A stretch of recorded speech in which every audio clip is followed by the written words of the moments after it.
Tudo bem? Estamos aqui mais uma vez reunidos em nome de Jesus para mais uma atividade na nossa casa.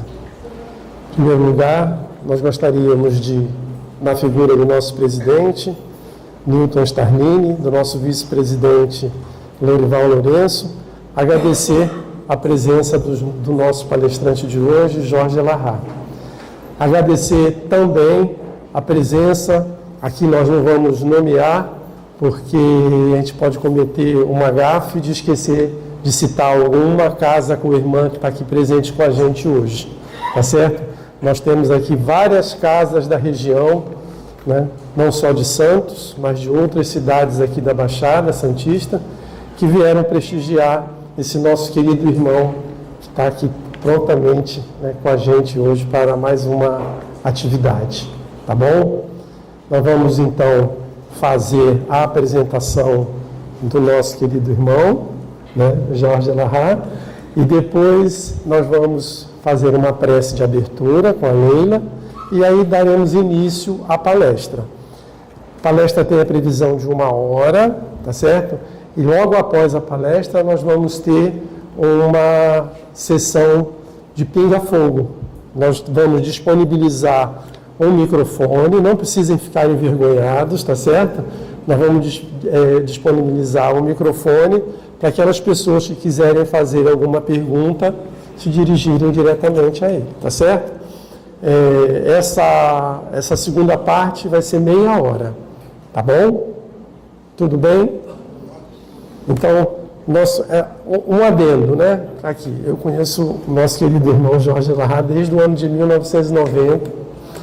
A primeira palestra espírita que eu ouvi foi do nosso querido irmão aqui, né? Então, se eu estou aqui no Anjo Gabriel, se eu estou aqui na doutrina espírita, eu agradeço ele, fazer esse agradecimento público a ele aqui, né? Porque foi ele que me induziu a esse caminho da doutrina espírita, tá bom? Estou até um pouco emocionado, vocês me desculpem, tá?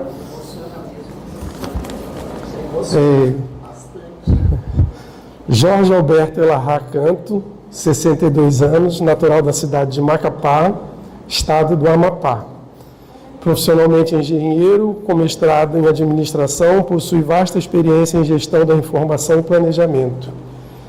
Ingressou no movimento espírita no estado do Pará no ano de 1980. Transferiu-se para a cidade de Porto Velho, no estado de Rondônia, no ano de 1987, onde atuou por 35 anos em grupo de jovens, palestras, estudo sistematizado e movimento de unificação da doutrina espírita. Em 2021, transferiu-se para a cidade de Curitiba, no estado do Paraná, e hoje divide seu tempo entre a Federação Espírita do estado de Rondônia e o Centro Espírita Recanto da Prece, em Curitiba. Além de palestrante, é também escritor espírita com 2 livros publicados: Vencendo a Culpa, o Medo e a Depressão, em parceria com Fátima Delgado e Emmanuel Chácara, e Parábolas do Amor, em parceria com a sua esposa Sâmia Awada. Esses 2 livros estão à disposição lá na frente, depois se vocês quiserem adquirir, tá? Tem lá na frente a mesinha para vocês adquirirem, tá bom? Então, esta é uma simples, né, mas singela, né, apresentação do nosso palestrante, que tem assim um currículo bastante extenso. Se a gente fosse discorrer aqui, nós estaríamos uma hora discorrendo o currículo dele. Então, nós vamos deixar o tempo para que ele possa fazer uso das palavras. Vamos pedir a Leila para fazer a nossa prece, por favor?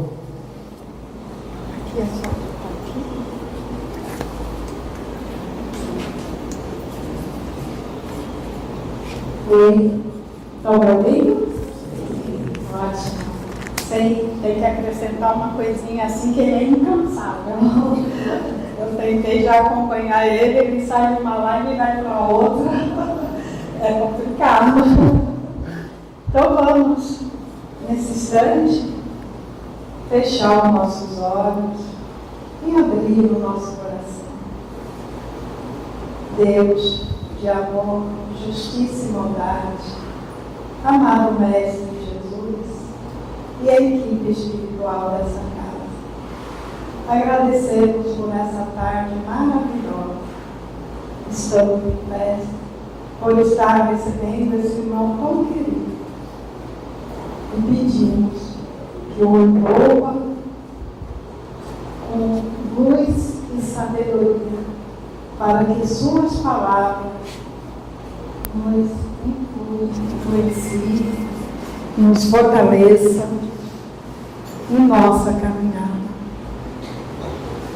Agradecemos de coração a presença de Jorge Narra.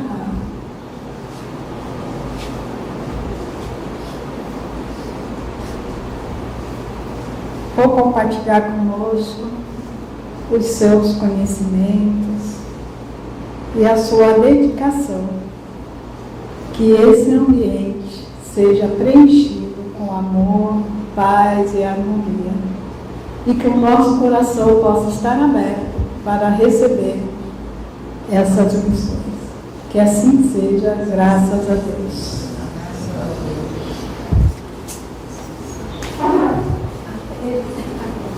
Bom, agora a palavra Jorge Narra, por favor.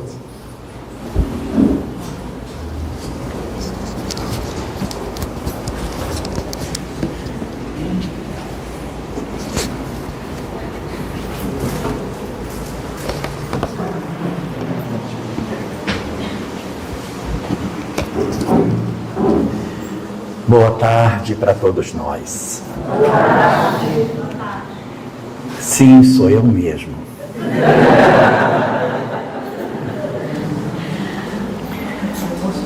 Nós programamos esse evento há muito tempo. Hoje a gente está, de certa maneira, concretizando uma vontade, né, Maristela? Da gente estar aqui nessa atividade.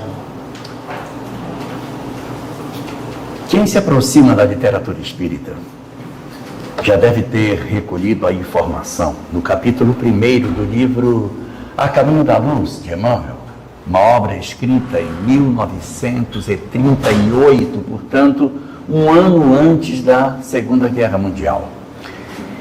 E nessa obra, Emmanuel nos trouxe uma informação muito interessante, dizendo que há 4,5 bilhões de anos atrás, houve uma reunião formada por espíritos crísticos, entidades de uma elevação espiritual muito, muito acima daquilo que nós podemos imaginar, onde cada assento é formado por espíritos que, para o nosso grau de evolução, já seriam espíritos puros.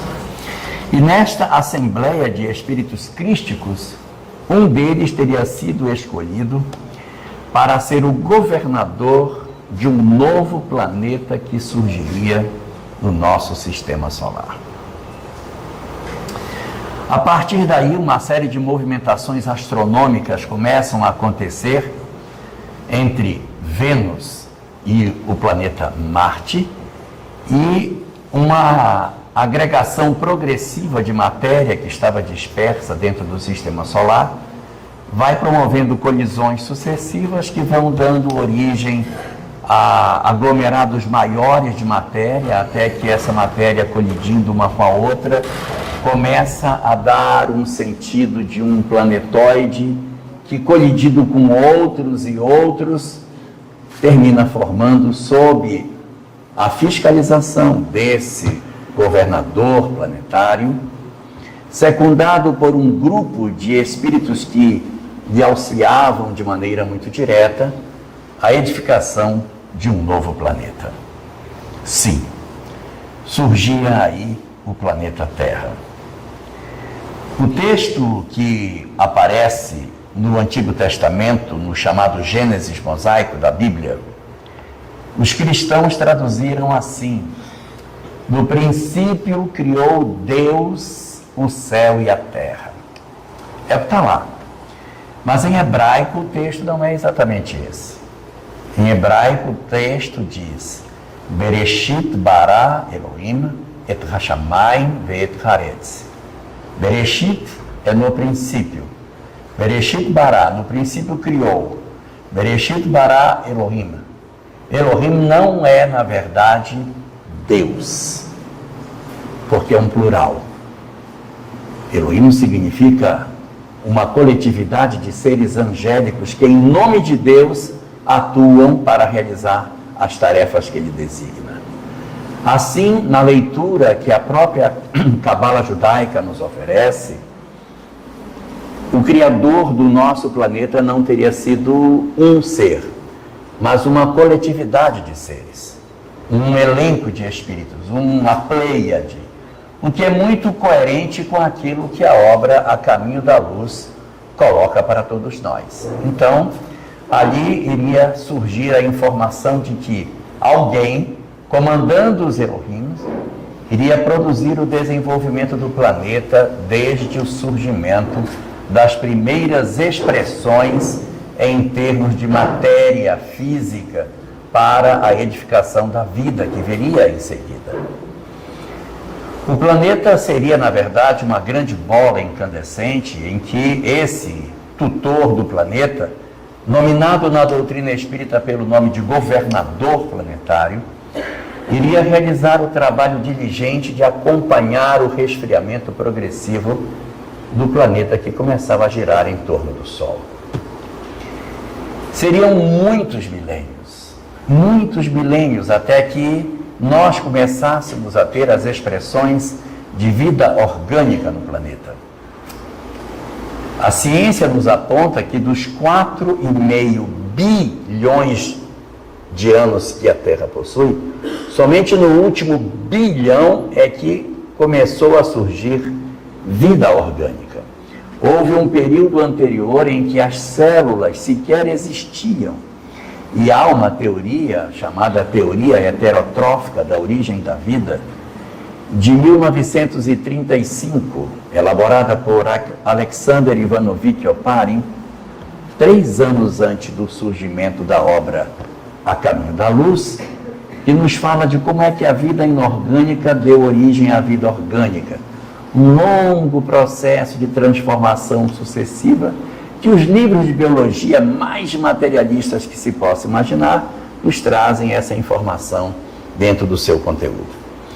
A obra de Emmanuel, quando aborda esse aspecto, também cita esse progressivo processo para o surgimento da matéria orgânica na Terra, usando um nome muito próprio.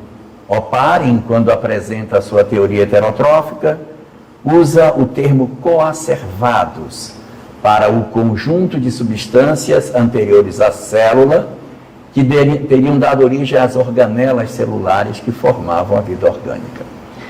Emmanuel, no livro A Caminho da Luz, logo no primeiro capítulo, vai chamar de protoplasma a uma substância viscosa, gelatinosa, que se acumulou na superfície dos mares mornos daquela época e que daria origem à vida. Sim, todo esse trabalho foi o diligente acompanhamento que o governador planetário realizou ao longo de muitos e muitos milênios para que a célula, enfim, surgisse. A partir do surgimento da célula, é uma verdadeira festa entre os auxiliares diretos de Jesus, aqueles que, junto com ele, organizam aquilo que o planeta tem para realizar enquanto perspectiva de ser uma escola espiritual. No livro O Espírito da Verdade, no capítulo 8, há uma mensagem chamada A Rigor. E nesta mensagem, várias definições de termos bíblicos ali aparecem com a conceituação espírita. Aparece ali o sentido de pecado, salvação, céu, inferno e, evidentemente, Espírito Santo também está lá. Inclusive, é o primeiro dos verbetes ressignificados na literatura, na conceituação espírita. E lá aparece a definição de Espírito Santo como sendo um grupo de espíritos de uma elevadíssima condição espiritual que auxilia o governador planetário no trabalho consecutivo de organização do orbe, ou seja, o Espírito Santo não é um espírito. O Espírito Santo é uma pleiade, é uma falange, é uma equipe de espíritos que atua nesse sentido. Evangelho de João, capítulo 14, no versículo 17, diz o Consolador prometido, vírgula, o Espírito da Verdade. E no 26 diz o Consolador prometido, vírgula, o Espírito Santo. E aí quem gosta de matemática deve ter estudado a regra da transitoriedade, transitividade. Se A igual a B, B igual a C, A igual a C, né? E, portanto, esse governador planetário edifica a célula no planeta e num longo mecanismo que também as obras de biologia vão nos falar, no mecanismo da evolução das espécies.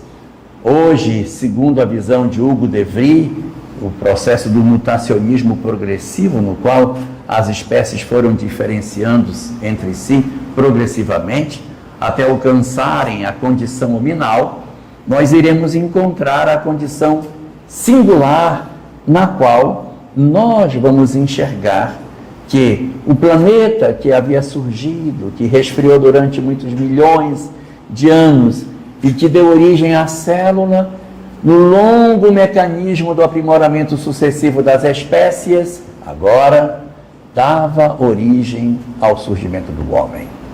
Sim. A espécie humana teria surgido no planeta, enfim, depois de vários ensaios, várias tentativas de organizar no planeta uma espécie que fosse consciente de si mesma. Era um momento ótimo, porque era um momento no qual, de fato, aquele princípio espiritual que veio evoluindo lentamente nas espécies, alcançou uma espécie em que tinha consciência de si mesma.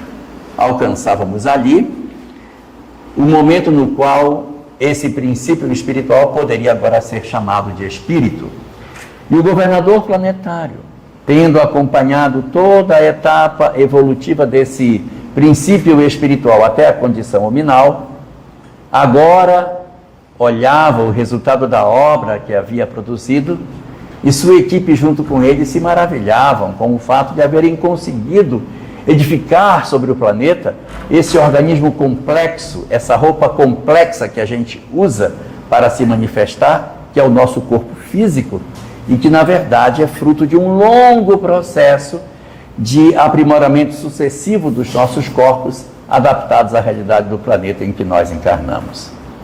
E foi ali, naquele momento, em que o governador observa que a espécie humana surge no planeta e que era preciso um impulso para que ela avançasse, que vai acontecer uma nova etapa no processo de desenvolvimento da Terra. Porque até aquele momento, até aquela etapa do surgimento do homem, da compreensão mais exata do sentido da vida, nós vivíamos num conceito que a doutrina espírita chama de planeta primitivo, que é um planeta que não tem expiação, só tem prova. Então, é uma etapa da evolução das criaturas na qual nós ainda não estamos nos defrontando com as consequências dos nossos equívocos, porque não temos ainda livre-arbítrio. Um leão que se alimenta de uma zebra, que mata uma zebra e se alimenta dela, não vai para o mundo espiritual para ficar no umbral gemendo porque matou uma zebra. Não. Não existe sentimento de culpa nos animais porque eles ainda não agem com consciência de causa. Não existe a compreensão do sentido da vida como existe nos seres humanos.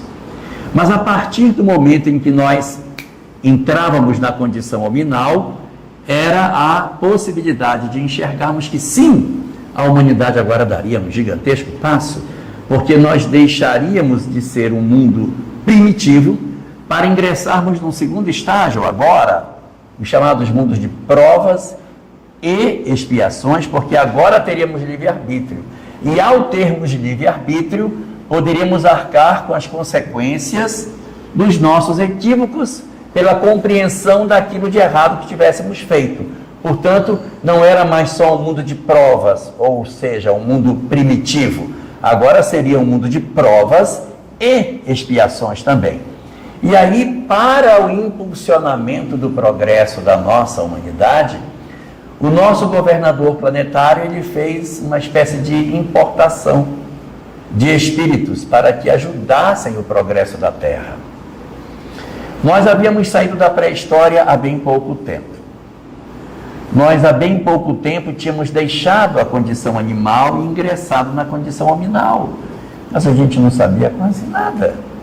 Então, o nosso governador, atento para o progresso da humanidade, recolhe uma quantidade significativa de espíritos em outros lugares do universo e os coloca para reencarnar naturalmente na Terra, para trazerem os seus conhecimentos e impulsionarem o progresso do planeta.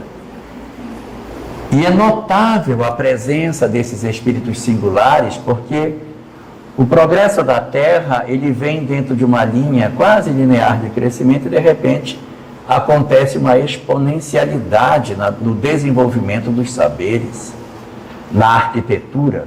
Olha os egípcios, os gregos, a habilidade de construção que esses homens possuíam, a genialidade dos romanos na administração, na construção de uma estrutura do direito que até hoje o direito do Ocidente se apoia no direito romano. É fantástico. A compreensão dos hebreus de que existia um Deus único numa época onde todos os demais povos entendiam que havia o politeísmo como verdade. A compreensão nítida que os hindus possuíam sobre o sentido da vida, sobre a reencarnação, sobre a lei de causa e efeito e sobre os inúmeros ensinamentos que estavam contidos dentro dos livros sagrados hindus, os conhecimentos que os hindus chamavam de Sanatana Dharma, o conhecimento que nunca vai passar. Dharma é conhecimento. Sanatana é que não vai mudar nunca, vai ser eterno. Por exemplo, amar os inimigos, amar ao próximo como a si mesmo. Existe a reencarnação, tem a lei de causa e efeito. Tudo isso é Sanatana Dharma, ou seja, não importa quem diga, essa é uma verdade universal. E o Sanatana Dharma, ou seja, esse conjunto de princípios, já foi oferecido logo desde o começo, nas primeiras informações espirituais que o governador apontou para que descessem sobre a terra, os chamados Vedas. E assim também nós vamos observar uma preocupação muito grande do governador planetário em nos oferecer em cada cultura aonde nós nascêssemos informações espirituais que nos acordassem para a realidade da vida. Por quê? Porque esses espíritos que ele trouxe para a Terra estavam em outros lugares e tinham se perdido do ponto de vista moral. Eles eram muito inteligentes, mas muito atrasados moralmente. Se eles viessem para a Terra e aqui não tivesse nenhuma instrução moral, coitados deles. Se lá onde estava tudo organizado eles já não tinham conseguido, que dirá aqui aonde não tinha nada? Então o que o governador planetário faz? Nós vamos preparar um trabalho para vocês. Então o governador planetário estabelece que ele mandaria em cada lugar aonde esses homens extraordinários renascessem, ele mandaria alguém para revelar a doutrina espiritual para que eles conhecessem. Só que não poderia ensinar isso para todo mundo, porque era todo mundo tão ignorante que não iam entender. Então havia duas religiões em cada povo, uma para os chamados iniciados, para os que tinham um conhecimento maior, e uma outra doutrina mais simples, mais ritualística para o homem comum. Então, quem não tinha compreensão maior, pega essa doutrina aqui, vá se divertir com essa. Quem tinha a percepção da vida espiritual, quem era um espírito velho, alma velha, que compreendia as coisas de maneira mais profunda, para esses a doutrina mais profunda, que não podia ser entregue para todos e, portanto, era chamada de doutrina secreta. A doutrina secreta, ela existe na Índia, na forma dos Vedas, ela está presente no Mahabharata, também na Índia. Dentro do Mahabharata existe o Bhagavad Gita, que é a mensagem de Krishna, que está dentro do Mahabharata, que é considerada a melhor expressão do Sanatana Dharma, a melhor expressão do conhecimento espiritual, segundo os hindus, estaria no pensamento de Krishna. Mas ela também está no pensamento do Buda. Quando Siddhartha Gautama traz sua doutrina, ele também vai repisar os mesmos caminhos. Lei de causa e efeito, reencarnação, mortalidade da alma, todos esses mecanismos que a gente tem para o entendimento do propósito do existir. Assim como também a escola egípcia teria as mesmas informações, com a figura singular de Hermes Trismegisto, quando escreve os Corpus Herméticos e o Caibalion, onde traz ali as notícias das leis espirituais, ali no Egito isso iria se irradiar para a Grécia, com Pitágoras ensinando na escola pitagórica os mesmos ensinamentos dos egípcios, que eram os mesmos ensinamentos dos hindus, porque esse era o plano do governador. Ele colocou o pessoal na Índia e aqui eles aprenderam e depois eles reencarnavam em vários lugares, levando as informações espirituais a outros cantos do planeta. A cabala judaica também é a doutrina secreta dos judeus. Havia o judaísmo comum para os homens comuns e havia a cabala, que era oferecida apenas para aqueles que eram entendidos como sendo os mais aptos a compreender as leis espirituais, justificando a pergunta de Jesus a Nicodemos, quando diz a ele, no capítulo 3º do Evangelho de João: és mestre em Israel e ignoras essas coisas? Se fosse hoje, Jesus teria dito: não conhece a cabala não, meu filho? Mas era a mesma coisa. Então essa doutrina ela vai peregrinando pelas culturas com as mesmas verdades, ou seja, o governador planetário vai se encarregando de que aonde esses migrados chegassem, essa doutrina os alcançasse. Pitágoras levou para a Grécia esse conhecimento, mas ele também está presente na Grécia, no pensamento de Sócrates e no pensamento de Platão, a tal ponto de Kardec carregar 20 pontos desse pensamento de Platão e de Sócrates para dentro da introdução do Evangelho, segundo o Espiritismo, acenando que eles seriam precursores da mensagem cristã e da mensagem espírita. É aí que a gente vai perceber o diligente trabalho do governador planetário em oferecer à humanidade duas doutrinas. Uma doutrina que era para os iniciados, para os migrados, para os que eram mais inteligentes, e uma doutrina mais simples para os que eram da Terra mesmo, porque eles não iam entender aquela, então fica com essa aqui mesmo. Por hora, fica com essa. Amanhã, quando você amadurecer, você vai participar da outra. Mas por hora essa é suficiente para você. E o governador, então, realiza todo esse trabalho de divulgação, fazendo com que a cada momento em que um desses reveladores chegassem, uma quantidade significativa de espíritos acordasse a partir do momento em que esses conhecimentos eram oferecidos. Quando Krishna veio, que trouxe sua mensagem, acordou uma quantidade enorme de espíritos migrados que voltaram para seus mundos de origem. Quando o Buda veio, que pregou sua doutrina, acordou mais um monte de gente que voltou para o seu mundo de origem. Quando Hermes Trismegisto apareceu no Egito, também acordou, assim como a Cabala, assim como Pitágoras, como Sócrates e como tantos outros que trouxeram a mesma doutrina secreta tantas vezes. A gente pode dizer assim, puxa, mas ruim para a Terra, né? Para a Terra é bem ruim, porque saía o que tinha de melhor. Mas para eles era bom, eles não estavam aqui para ficar. Eles vieram apenas para despertar. Uma vez despertados, eles voltavam. E todas as vezes que eles despertam, que eles vão embora, a cultura onde eles viviam, ela degrada. Mas o governador planetário não se entristece com isso. Ele vê nisso êxito, porque o objetivo não é deixá-los presos aqui, é fazer com que eles deixem seu conhecimento, despertem e voltem para os seus mundos de origem. E assim aconteceu até que o governador planetário entendeu que estava na hora de vir uma revelação especial. Uma revelação que não era separada só para iniciados e só para não iniciados. Uma revelação que seria universal, ela iria atingir todas as pessoas.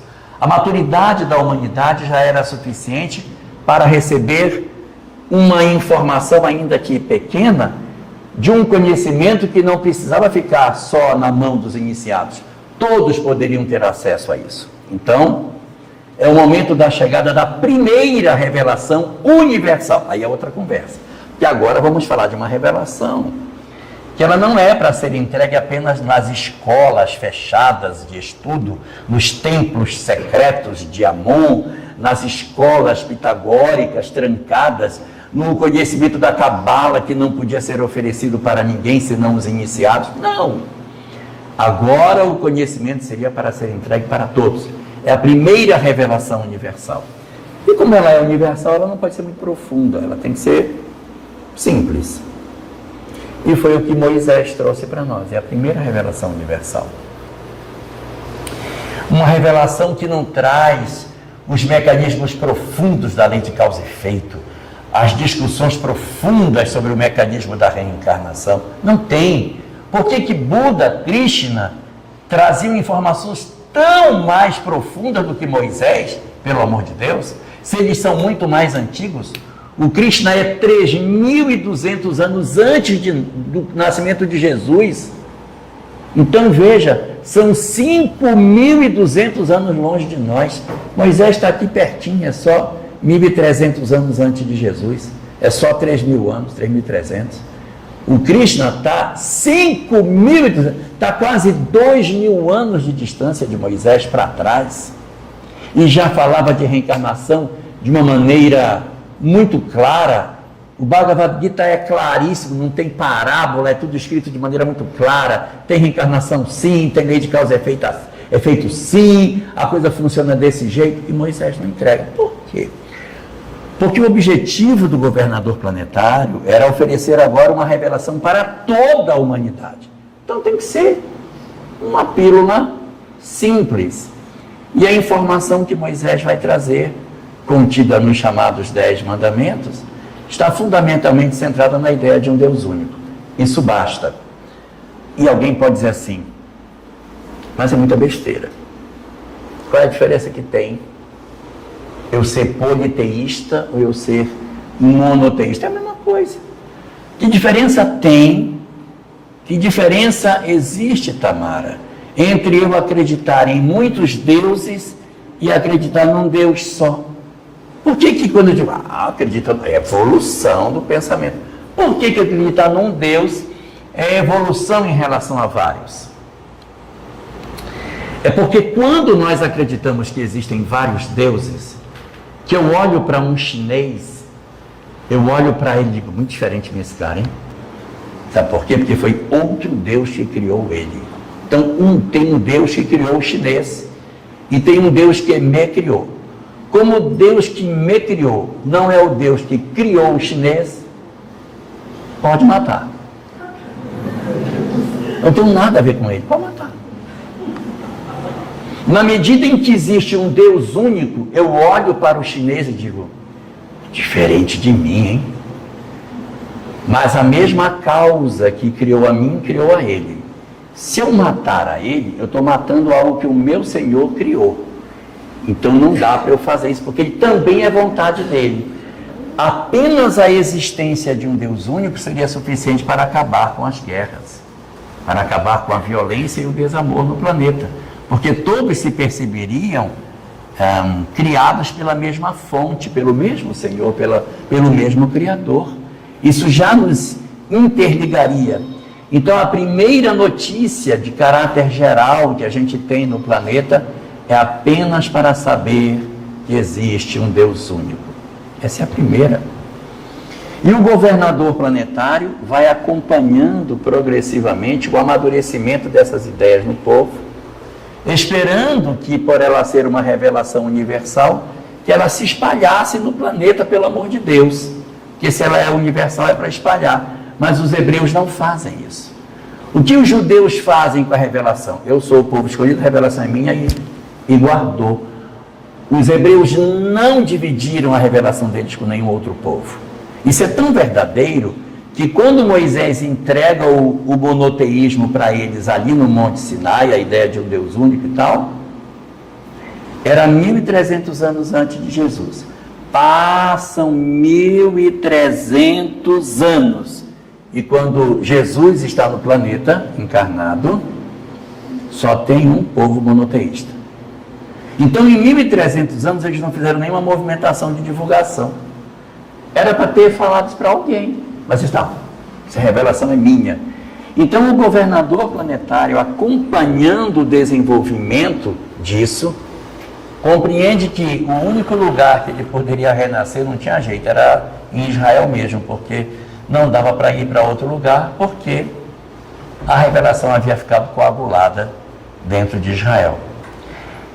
E é quando o próprio governador planetário, que havia assumido o compromisso lá atrás em ser o governador do nosso orbe, que acompanhou o desenvolvimento da formação do planeta, que estimulou o surgimento da vida orgânica, que acompanhou o processo de desenvolvimento das espécies, que viu o surgimento da espécie humana, que capitaneou todo o trabalho de migração dos espíritos que aqui vieram para ajudar a impulsionar o progresso, o mesmo que apresentou Krishna, Sócrates, Platão, Pitágoras e tantos outros, para que a Terra conhecesse esses saberes e pudessem promover um processo de crescimento espiritual, ele mesmo decidiu que viria. Por que a decisão de vir ele, o governador? A decisão de vir um governador planetário é porque todos os outros, sem exceção, eu não estou falando mal deles, Krishna, Sócrates, Platão, etc., todos esses reveladores que trouxeram notícias para um povo específico, eles sempre que entregaram as notícias espirituais, eles entregaram o pacote completo. Todos os reveladores da doutrina secreta entregaram 4 informações para todo mundo. A ideia do Deus único, a ideia de que a vida continua, que a alma é imortal, a reencarnação e a sua consequente lei de causa e efeito, evolução, tudo isso. E 1/4, a necessidade do amor para que as pessoas encontrem a felicidade. Todos eles falaram disso. Pode pegar o pensamento de Krishna, pensamento de Buda, de Sócrates, de Hermes.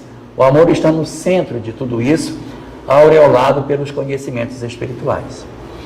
O governador planetário veio para trazer a segunda onda de revelação universal, porque a humanidade ainda não estava pronta para receber a revelação por completo. Saber que existe reencarnação, mediunidade, lei de causa e efeito, mundo espiritual, evolução, perispírito, não dava para saber tudo isso. A gente era muito ruinzinho. Hoje ainda é ruinzinho, que dirá naquela época. A gente era bem ruinzinho. Então não dava para entregar a revelação por inteiro. Só dava para entregar a parte moral da revelação. Só que isso era uma coisa que ninguém nunca tinha feito. Nenhum dos reveladores anteriores entregou a moral sem falar sobre lei de causa e efeito. Porque é difícil você convencer alguém a amar se você não tiver um bom argumento para isso. Eu vou dar um exemplo para todo mundo entender. Você encontra alguém e esse alguém diz assim para você: eu tenho tanto ódio de fulano, eu odeio do fundo do meu coração. A minha vontade é voar no pescoço, é matar, morder, matar a dentada. Eu quero matar essa pessoa. E aí você diz: olha isso não. Eu acho melhor para você perdoar. Perdoar? Você está louco por perdoar. Mas de jeito nenhum. Ele vai me pagar tudo que ele fez. O que eu tenho dentro do meu coração não vai passar nunca. Eu odeio do fundo da minha alma. Não me fale em perdão. Como é que você vai convencer uma pessoa dessa? Não. Perdoa. É difícil, tá? É difícil. Então, todos os reveladores, Krishna, Buda, Sócrates, a Cabala, os Vedas, todo mundo dizia o seguinte: é preciso perdoar. Sabe por quê? Porque se você não perdoar, o cara vai renascer seu irmão na próxima. Aí quando você diz assim: faz isso não, perdoa, eu não vou perdoar. Disse: olha, ele pode nascer teu irmão na próxima. E a pessoa diz: vamos repensar. Por onde eu começo para começar esse perdão? Então, vejam como o conhecimento espiritual ele é essencial para a mudança das pessoas. É difícil você falar para uma pessoa sem reencarnação que ela tem que amar o outro. É difícil, não é impossível, mas é difícil. Porque o cara não vai se convencer. Ele vai dizer, não. Ainda mais que dentro do cristianismo existe uma crença muito interessante. A gente acredita que quando perdoa, tira a culpa do outro. Olha, se eu não vou perdoar, porque até parece coisa de besta.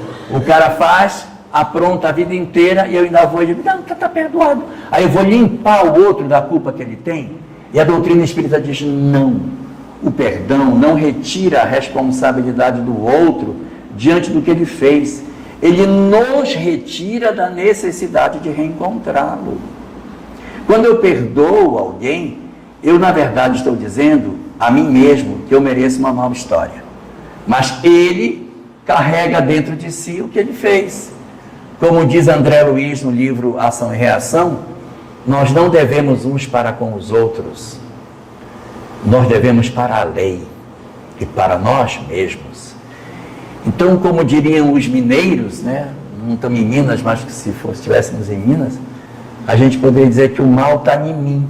O mal está em mim. Tá em mim. É em mim que está. Para onde eu for, ele vai comigo. Não adianta você sair de Porto Velho para vir morar em Santos. Não adianta. O karma vem junto. Para onde você vai, ele pega carona no avião, vem no ônibus. Ele vem. Não adianta, ele vai com a gente. Então, não adianta a gente tentar escapar da lei fugindo fisicamente. A proposta da doutrina espírita é o perdão. E essa proposta é a proposta de Sócrates, é a proposta de Cristo, é a proposta do Buda, é a proposta de todo mundo. Só que para trazer essa mensagem, que era só o amor, sem a doutrina espiritual, é difícil. Aí o governador disse, pode deixar que essa eu levo. Mestre, não vai dar certo. Ninguém vai seguir. O senhor vai se apoiar em quê? Deixa comigo. Deixa comigo que eu vou dar um jeito. Então é por isso que é o governador planetário que vem falar de amor sem ser direto com relação à reencarnação, à mediunidade, à lei de causa e efeito. E qual foi o instrumento que ele usou para convencer as pessoas que nós deveríamos viver com intensidade o perdão, o amor ao próximo? O próprio amor. O amor.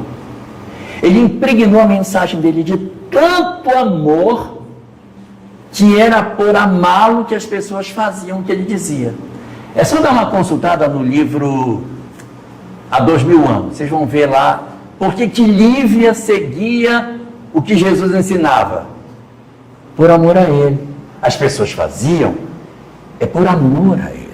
Pode observar que na última ceia, quando ele se reúne com os seus discípulos, ele diz assim, se me amais, guardareis os meus mandamentos. Percebe que a argumentação dele para fazer o que ele pedia era só por amor? Ele não tinha outro, ele não tinha nenhum instrumento para dizer assim, cara, presta atenção. Você não fizer, está enrolado, meu. Está enrolado. Não, ele diz assim, sou eu que estou pedindo. Sou eu. Vinde a mim, que sou manso e humilde de coração. Tomai sobre vós o meu jugo. Então, quando ele propunha pelo convencimento do quanto era bom seguir o que ele falava. Para que você consiga que uma pessoa faça as coisas através do amor, é preciso um talento danado. É igual você dizer para um filho, meu filho, não faz isso, a mãe está pedindo. Mamãe está... Tem filho que vai dizer, eu não vou deixar minha mãe triste. Se eu fizer isso aqui, minha mãe vai ficar, nossa, super triste comigo, não vou fazer. Tem filho que faz isso. Mas tem filho que diz, não estou nem aí. Problema dela. Né? Ela ficar triste mesmo, vou fazer. Por quê? Porque ela não tem o instrumento de dizer, olha meu filho, se você não fizer o que eu estou te falando, me aguarda que tu vai ver lá em casa. Então, não é esse o instrumento do Cristo. O instrumento dele é só o convencimento pelo amor. Ele não tem um instrumento da lei de causa e efeito para propor. O único instrumento que ele tem é o amor.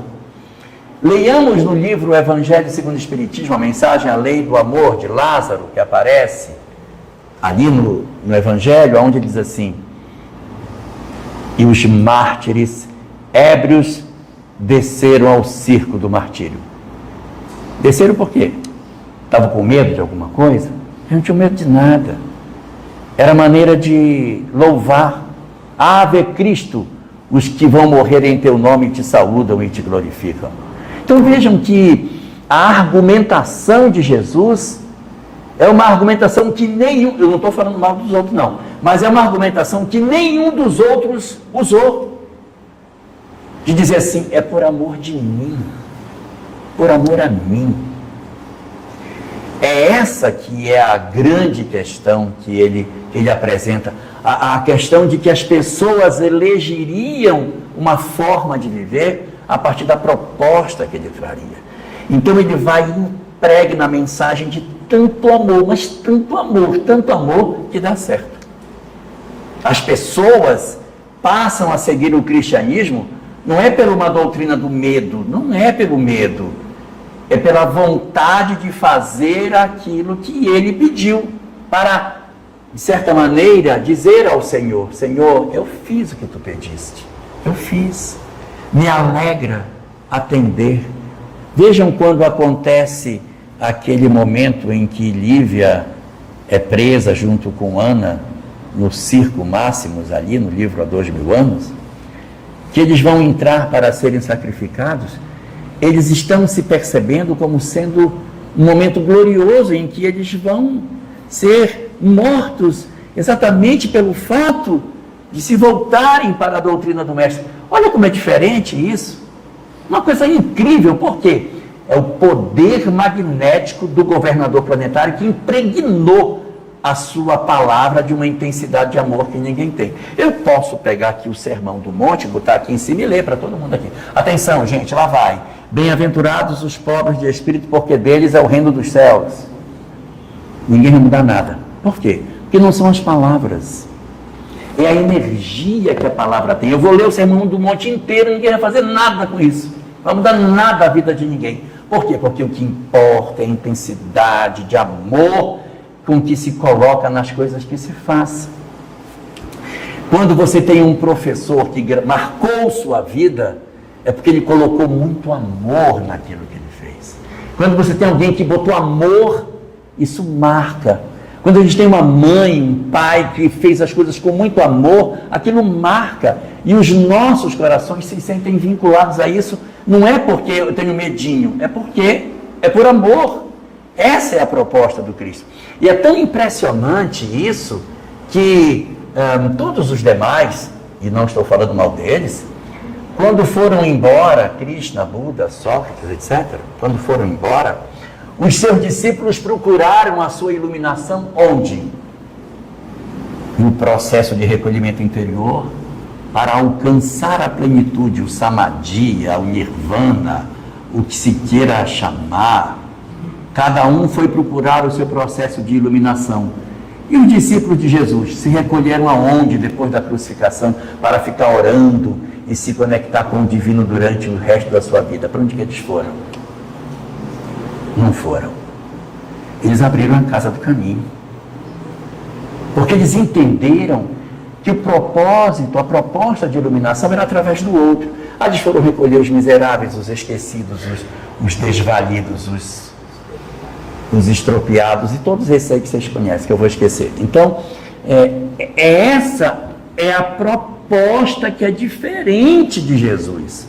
Então ele vai e toca de tal forma, com tanta intensidade, que ele consegue entregar a doutrina só a parte moral e não entrega a parte que todo mundo tinha entregue antes.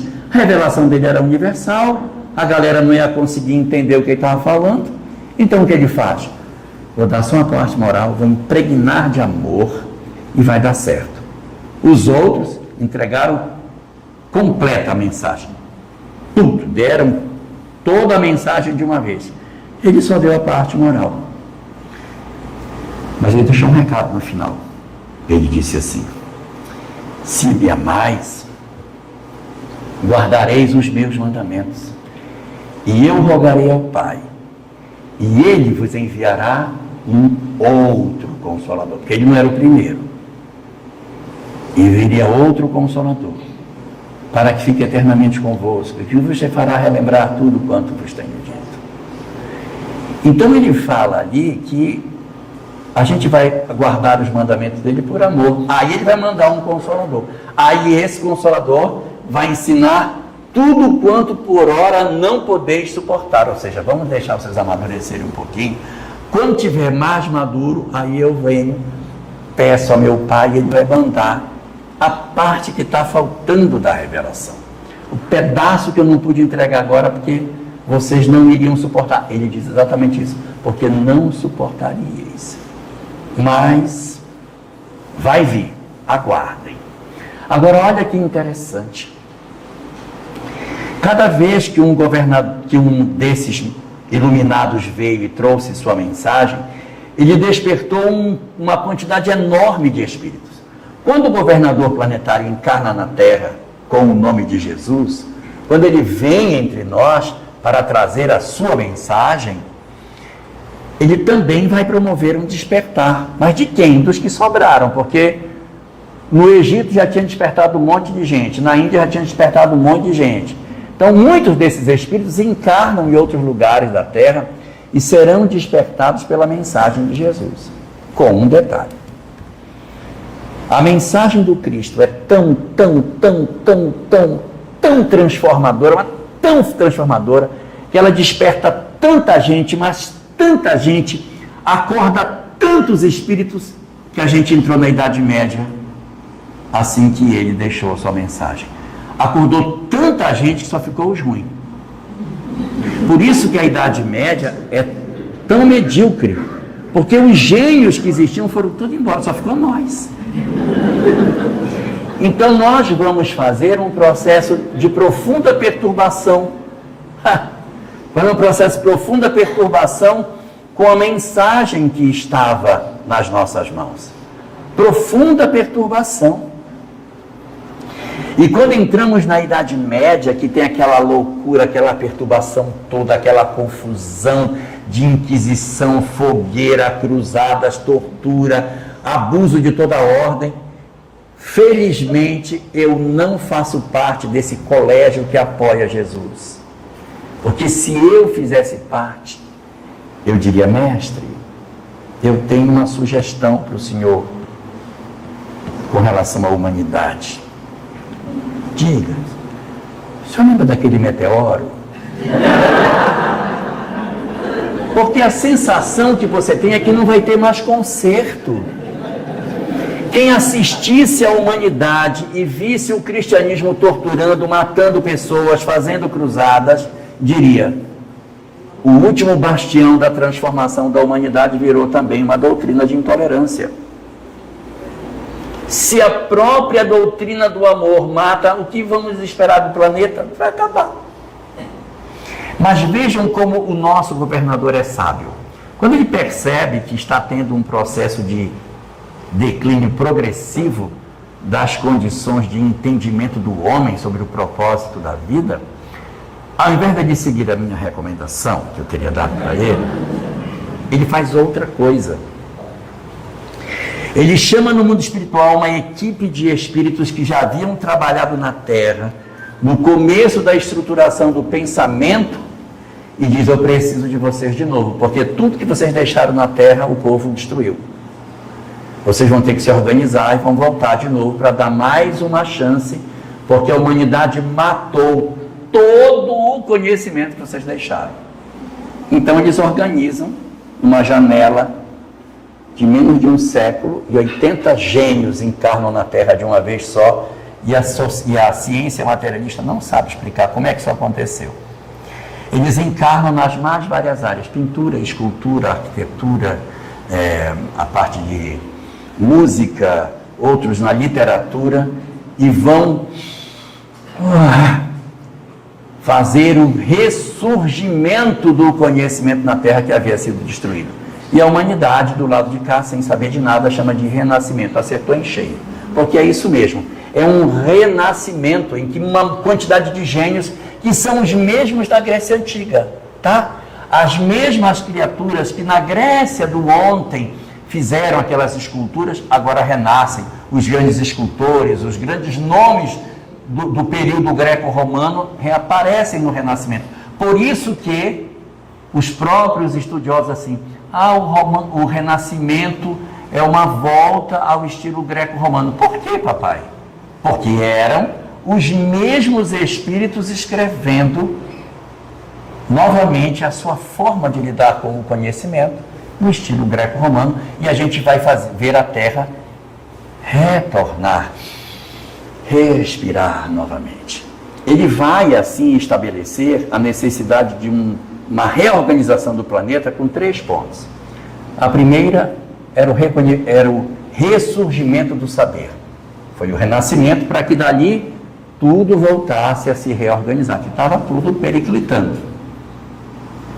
Vocês pegarem uma pintura da Idade Média, outro dia eu peguei uma pintura da Idade Média de um Jesus crucificado, eu contei 20 costelas nele, porque eles pintavam tão feinho. Eu não consigo fazer o que eles fazem, eu ainda pintaria pior do que eles, mas é muito ruim, gente. Uma pintura feia, mal acabada, um pescoço fora do lugar, assim, tudo desproporcional. Quando você vê o Renascimento, é uma coisa, meu Deus, aquilo é perfeito, impressionante, como que a arte alcançou aquilo em tão pouco tempo. Então ali era o primeiro ponto, o renascimento do conhecimento. O segundo ponto era a percepção de que as terras cansadas da Europa estavam manchadas de muito sangue em nome do cristianismo e precisavam de um novo lugar. E aí dá início às grandes navegações, que vai dar surgimento ao Brasil do lado de cá, para que ele pudesse ser mais uma escola espiritual no futuro. Nós já tínhamos tido uma escola espiritual na antiga Índia, tivemos uma escola espiritual no Egito, tivemos escolas espirituais também em Israel. Agora a árvore do Evangelho era transplantada para um novo lugar, aonde a gente pudesse ter nova oportunidade de respirar sem as pressões da Europa, da Inquisição, de tudo aquilo que havia acontecido. Então, nós tínhamos 3 pontos. O primeiro, o renascimento. O segundo, a nova terra. E o terceiro, a entrega da doutrina secreta que precisava ser oferecida para todos. Estava faltando essa parte. Só que quando ela viesse, ela não podia ser mais secreta, ela viria para ser universal. Então seria a entrega da ex-doutrina secreta, agora universal para todas as pessoas. Então esses foram os 3 pontos que o governador deixou para nós nesse processo de mudança que a gente teria que empreender na nossa história. E ele então promove exatamente esses 3 passos. Ele restaura o conhecimento, acompanha o desenvolvimento de todas essas coisas e, ao mesmo tempo, mobiliza as grandes navegações para que surgisse a nação que ele tanto se interessava que aparecesse, para ser a nova escola espiritual, e depois o surgimento da doutrina que viria para entregar a todos nós aquilo que a gente sabia nas doutrinas de Sócrates, de Platão. E isso é muito interessante, porque se a gente hoje lê os Vedas, lê os corpos herméticos, lê a Cabala, lê o conhecimento de Krishna, e a gente diz, eu estou entendendo isso aqui, é sinal de que nós temos a estatura espiritual daqueles que liam isso há 5.000 anos atrás. Então, se eu consigo ler aquilo que era escrito há 5.000 anos atrás, e eu estou na estatura deles, eu estou na estatura dos que foram migrados da terra de outros lugares para a terra. Então, a gente está maduro para uma migração. Então, essa é a grande prova de que nós estamos numa transição planetária, porque a gente consegue, efetivamente, ter a percepção de que a gente entende os conhecimentos espirituais que foram entregues para povos que vieram de outro canto para cá. Eu leio o Buda e digo, estou entendendo isso aqui. Você vai de caminho óctuplo aqui? Consegui entender. Olha, eu estou lendo aqui os cânticos dos Upanishads, dos Vedas, Está dando para entender. Então, abra seu olho, nós estamos, na verdade, num período de transição planetária. E muitas pessoas diriam assim, é uma transição planetária que a gente está passando, mas que Jesus nem soube disso quando passou por aqui pela Terra, nem lembrou de falar para nós disso. O pior é que lembrou. Ele tem 5 discursos, e o último dos discursos, penúltimo, chamado Sermão Profético, é a síntese do que está acontecendo agora. Se Jesus não tivesse feito um sermão profético, as pessoas diriam, ele não sabe de nada, nós estamos à deriva, porque ele abandonou. Não é verdade. O sermão profético apresenta uma série de sinais, que são os sinais daquilo que estão acontecendo nesses tempos. Ele dá 7 sinais. Primeiro, que haveria falsos cristos. Nós estamos vendo. Como é que eu sei que ele é falso Cristo? Porque ele prega uma coisa contrária ao que Jesus pregava. É só ver o que Jesus prega, se ele pregar o contrário, ele é falso Cristo. Depois disse que haveria guerras e rumores de guerras, cataclismas. E Kardec, analisando disso, diz, não é físico, não são as entranhas do planeta. Livro A Gênese, capítulo 18, 39. Não são as entranhas do planeta que estão em convulsão. É, na verdade, as lutas ideológicas nas redes sociais que a gente está vendo. Terceiro, haverá muito ódio. O planeta, eu quando era assim da sua idade, eu achava que isso era mentira. Não é possível. Não é possível que a gente vá daqui para frente odiar as pessoas. A gente vai cada vez ficar mais bonitinho, vai todo mundo se amar cada vez mais. Eu nunca imaginei que a gente fosse ver um momento de ódio como está vivendo agora. Nós estamos vivendo um momento de ódio.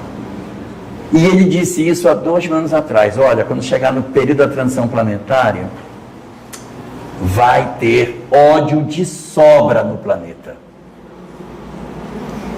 4º sinal, disse ele, aqueles que seguirem o que eu falo serão perseguidos.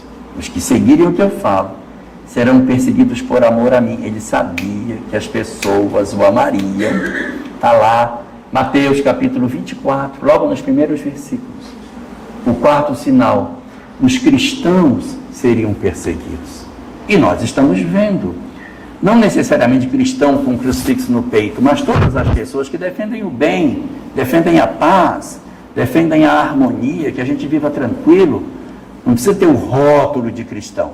Mas quando eu digo assim, não, vamos parar com isso, vamos parar de brigar. Senta aí, vamos parar com isso.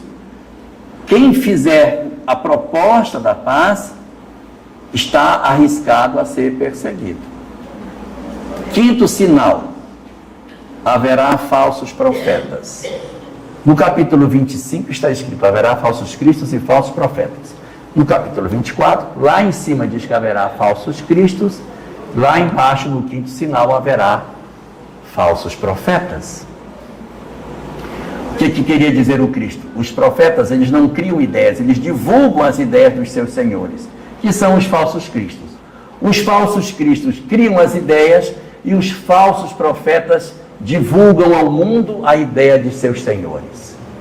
Naquela época, Jesus não tinha como dizer isso de outra forma, mas se ele vivesse hoje, ele não diria haverá falsos profetas, ele certamente diria haverá influenciadores digitais. Porque os influenciadores digitais, eles não são criadores das ideologias. Eles só multiplicam o que eles ouvem dos seus falsos cristos. Então nós estamos hoje vivendo um período em que os falsos profetas estão aí alardeando a mensagem dos falsos cristos, provocando perturbação, ódio, violência, desamor e uma série de loucura no mundo em que vivemos. O 6º e penúltimo sinal diz, e por ser grande a perversidade do homem, o amor de muitos se esfriará. Então tem um povo cansado, não tem? Estou cansado disso já, estou cansado. Quem está cansado está bem aí. Para quem quiser em casa achar, esse é o versículo 12 do capítulo 24. Estou cansado disso, eu não aguento mais. Estou cansado de brigar, estou cansado de discutir. Larga a mão. Vai trabalhar com um drogado? Isso é bobagem, você recupera 1, cai 10. Isso é igual um enxugar gelo, larga a mão, deixa para trás. Então, como se o processo fosse eu resolver o mundo. Eu tenho que me resolver. O problema é eu me resolver. O problema não é eu vou ser o resolutor do planeta. Não, eu quero resolver a mim. E eu me resolvo através do outro. Como diz aquele filósofo brasileiro lá de Goiás, o Zezé de Camargo, é essa sua indiferença que me mata, que me mata, que me mata. Então a gente tem que vencer essa indiferença que a gente tem com a dor do outro. Nós temos que vencer a indiferença. E o último dos sinais, está no versículo 14, diz assim: e este evangelho será pregado em toda parte do mundo, e então virá o fim. Então a transição planetária, ela acaba com esse evangelho sendo pregado em toda parte do mundo. E tem gente que, em função disso, está apavorado, querendo impedir com que as lives aconteçam, que a live vai alcançar todo mundo, né? Aí, meu Deus, não deixa, está por ouvido das pessoas. Na verdade, a live não prega o evangelho. O que prega o evangelho é a vivência dos homens. Não é uma live que vai levar um vídeo que é a pregação do evangelho. É a vivência das criaturas nos ambientes aonde elas estarão. Eu quero ser bem entendido no que eu vou falar, no seguinte sentido. Não me interpretem mal, mas não existe transição planetária. Não existe. O que existe é transição da humanidade planetária. Quem está em transição não é o planeta, quem está em transição é a humanidade. Porque as coisas continuarão do mesmo jeito. Porto de Santos vai continuar aqui, Mangueira vai continuar dando manga, Porto Velho vai continuar sendo longe, vai estar tudo do mesmo jeito. Lá vai continuar fazendo calor, tudo lá do mesmo jeito. O que vai ter que mudar é a humanidade planetária. São as criaturas que mudam. Então, neste salão aqui, já tem várias pessoas que já estão no período da chamada regeneração. Quem fez a opção pelo perdão, pelo amor, pela renúncia, já está contado como regeneração. Quem ainda não fez, está contado como transição, e tem alguns que ainda estão do lado de lá do muro. Está no provas e expiações, para dizer, eu faço mesmo, eu bato mesmo, eu me vingo mesmo. Esse ainda nem começou a transição, porque não está nem com remorso. Então está na provas e expiações ainda. Então, quando se fala que o Cristo, o nosso governador, elegeu o Brasil para ser mais uma das escolas espirituais, e aparece aquela obra Brasil, coração do mundo, pátria do Evangelho, é porque aqui é uma escola espiritual. Não é o coração do mundo? Se o Brasil é o coração, quem é o corpo? Se o Brasil for o coração, quem é o corpo? O corpo é o mundo. Então, se ele é o coração do mundo, qual é o papel do coração para o corpo? Bombear sangue. Nós somos o sangue.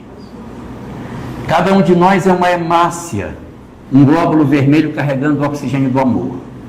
Nesse momento, o coração está se enchendo. Você não está vendo? Está cheio de gente no Brasil. Para que esse monte de gente aqui nada lá fora? Eles acham que é porque é bonito ficar todo mundo aqui.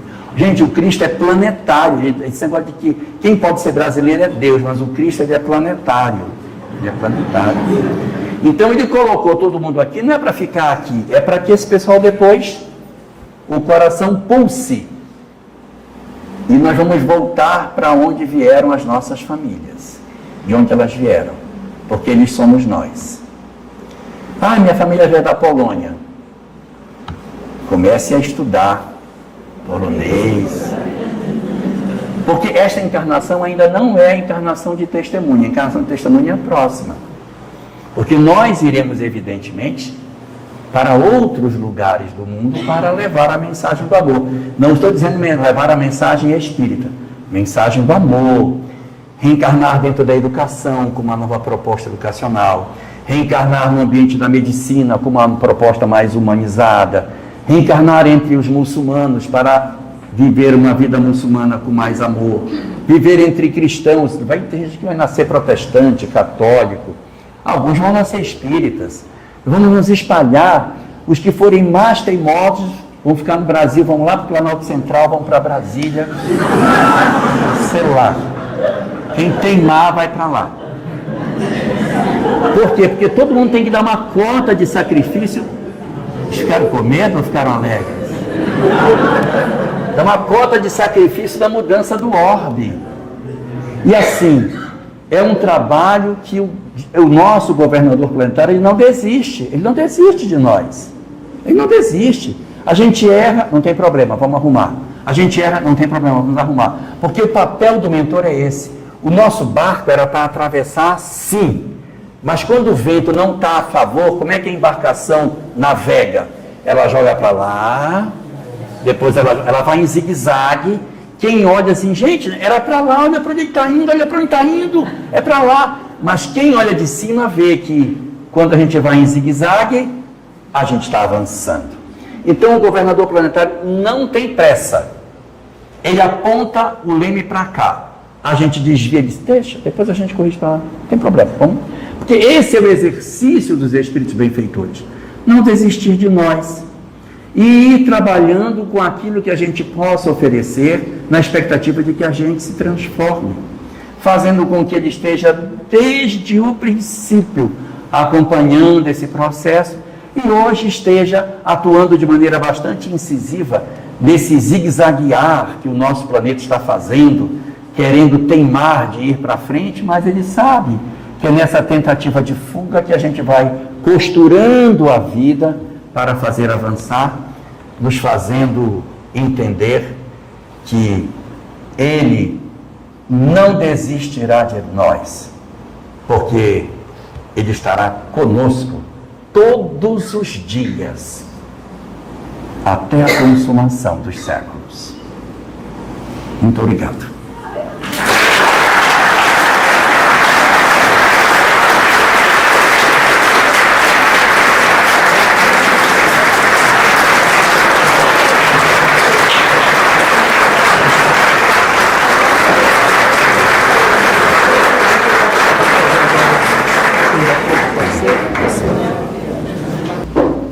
Mais alguém?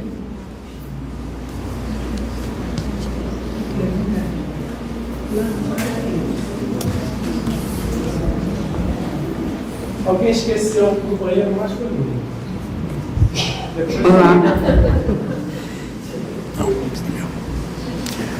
Eu estou aqui pensando como é que eu formular minha questão. Eu ouvi um espírita comentando essa semana a respeito dos autistas. São corações evoluídos, além do nosso planeta, e que eles vêm com uma formação física, mental, emocional, diferenciada, e que eles têm essa dificuldade de se envolver com as outras pessoas por conta disso. Aí eu fiquei com uma anteninha aqui pensando, seriam esses corações de outros planetas que estão se modificando, vindo para cá para nos ajudar de alguma forma, despertar para uma outra situação, ou estou totalmente errada? O transtorno do espectro autista é uma coisa razoavelmente recente. É muito novo tudo isso. A humanidade está ainda meio surpresa com isso e com o avanço do número de casos que vem se dando nas últimas décadas. De tal maneira que, como eles não conseguem ainda classificar de maneira justa, eles estão chamando o transtorno do espectro autista como se tudo fosse uma coisa só. Mas dentro do transtorno existem 3 modalidades diferentes. Você tem o suporte 1, suporte 2 e o suporte 3.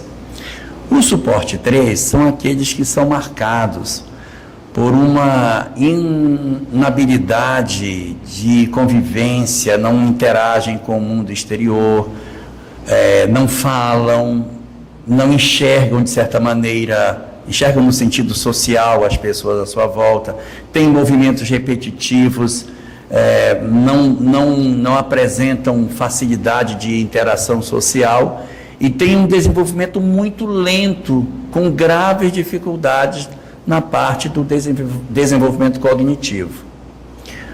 O tipo do suporte 2 são aqueles que até têm uma interação, mas eles dificilmente falam, têm um certo atraso na parte da intelectualidade, mas não são como o do suporte 3, que não tem interação, interagem, mas não vão se desenvolver assim como a criança típica, né? Vai ter as dificuldades, tem que ser acompanhado durante a existência, mas é bem diferente do suporte 3, que você não consegue dizer, meu filho, tá bom, chega, não, ele não ouve comando, ele continua no mundo dele fechado. O suporte 2, você até ainda interage, mas ele tem as suas dificuldades, tem as suas limitações, dificilmente tem oralidade, então é uma outra circunstância também complicada.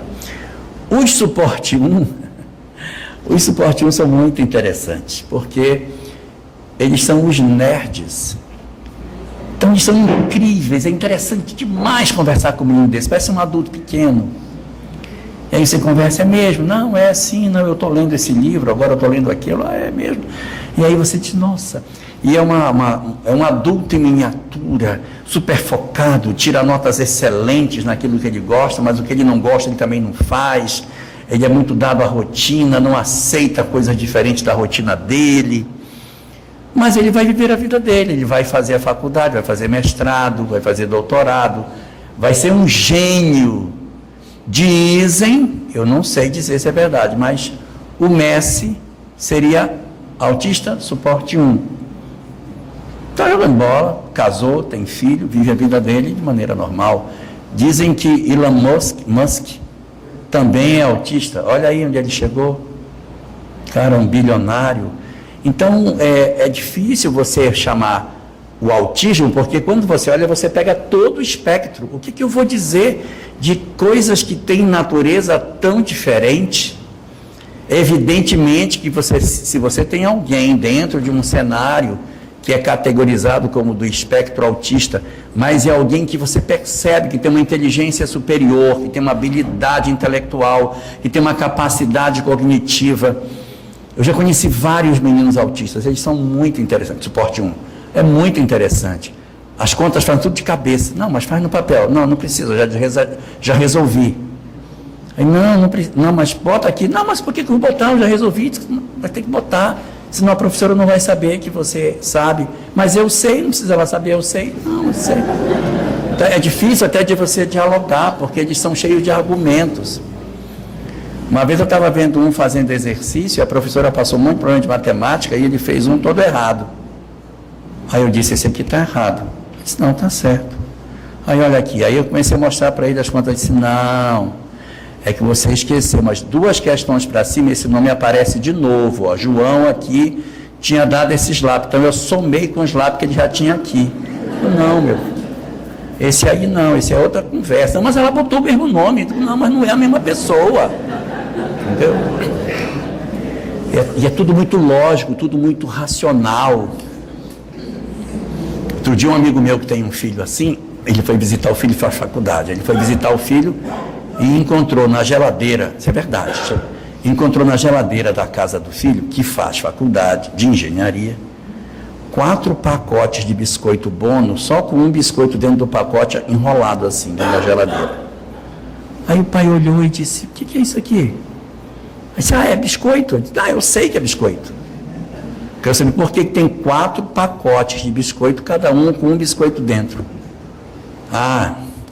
É que a mamãe disse que eu não posso comer um pacote inteiro.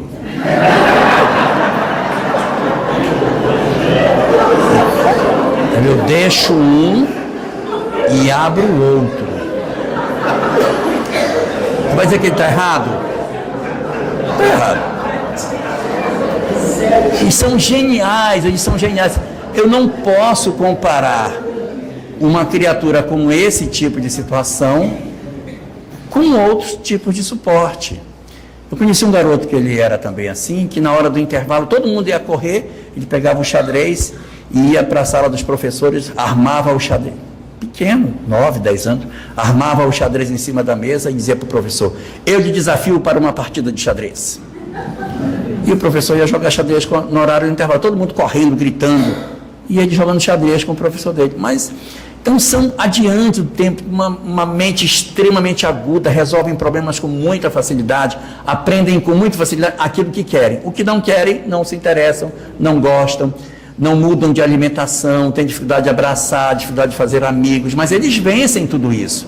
Então, se eu pegar esse recorte específico, eu posso até dizer que aí eu posso encontrar espíritos na condição que você colocou. Mas eu não posso estender isso para todas as condições de autismo, porque, evidentemente, eu vou encontrar dentro dessa janela, desse espectro, outros casos que não se enquadram nesse primeiro. Bom?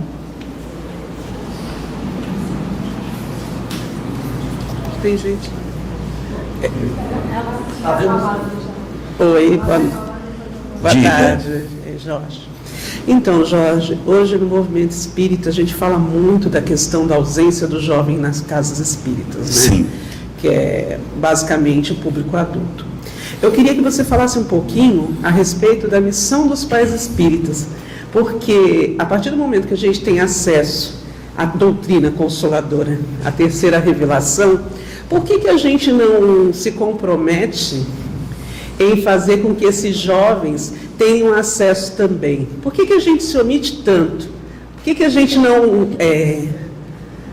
se responsabiliza por esse momento? Olha, eu queria que essa fosse uma coisa fácil, mas é um processo complexo. Porque, às vezes, o problema não está na família, o problema está na casa espírita, que não aparelha a instituição para um bom trabalho com jovens. O grupo mais volátil da casa espírita é o jovem, porque a criança vem porque o pai arrasta, o adulto vem porque sofre, e o jovem só vem porque quer. Se ele não quiser, ele não vem. Então, às vezes, a instituição espírita, ela não oferece um espaço agradável para que esse trabalho aconteça. Eu, particularmente, sou o resultado de um trabalho muito feliz nesse sentido.